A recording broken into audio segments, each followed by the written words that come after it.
अच्छा सुनो, अब मान लो तुम्हारे पास 1,000 रुपए हैं, समझने के लिए हम बता रहे, तो तुम उन 1,000 रुपयों को प्रायोरिटी के हिसाब से खर्च करोगे, है ना?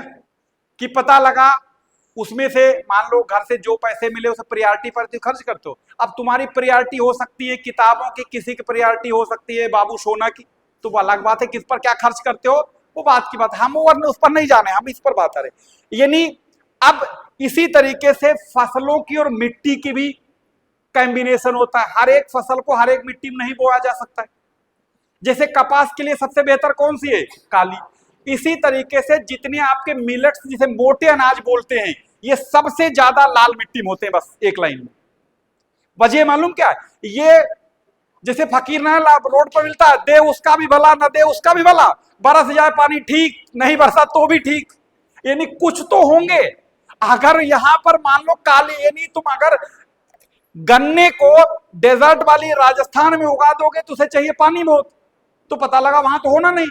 और अगर आप उसकी उसी को वहां पर अगर आप इसे मक्का को उगा दोगे, यानी ऐसी फसल जिसे पानी की रिक्वायरमेंट कम होती है, तो वो सरवाइव कर जाएगी। यानी कि जैसे जो फसल जिस क्लाइमेट में सरवाइव आसानी से कर सकती है उसी में वो बोई जाती है। तो ये जितने मोटे अनाज का मतलब मक्का, ज्वार, बाजरा, दलहन, ये सब क्या है? मोटे अनाज में काउंट होते हैं। और ये सबसे ज्यादा दलहन कहां होते हैं? मध्य प्रदेश। आपको पता होगा, रिकॉर्ड उठा के देख लो, 10 साल से मध्य प्रदेश नंबर 1 पर है मोटे अनाज में, सब मध्य प्रदेश टॉप पर रहता है हमेशा। तो वजह क्या है?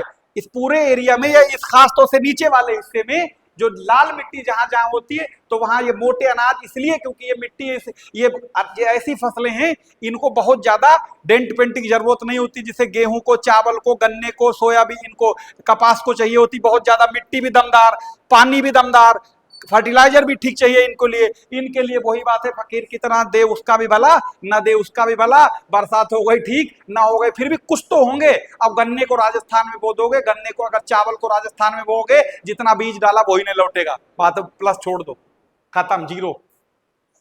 तो इसीलिए इस मिट्टी को ऐसी जगह लगाया जाता है। अब जैसे मान लो आपसे कोई ऑप्शन आ जाए, जैसे गन्ने पूछ ले, गन्ने के लिए सबसे बेहतरीन, क्योंकि आपको पता है गन्ने के लिए पानी की बहुत ज्यादा जरूरत होती है, मिट्टी दमदार चाहिए इसे, और दमदार मिट्टियों में सबसे ज्यादा होती है एलुवियल सॉइल, इसीलिए गन्ना देख लो पूरी यूपी बेल्ट, चावल एलुवियल सॉइल, तो बहुत सारी चीजें होती, अंदाजा लग जाता है ये यही सही होगा।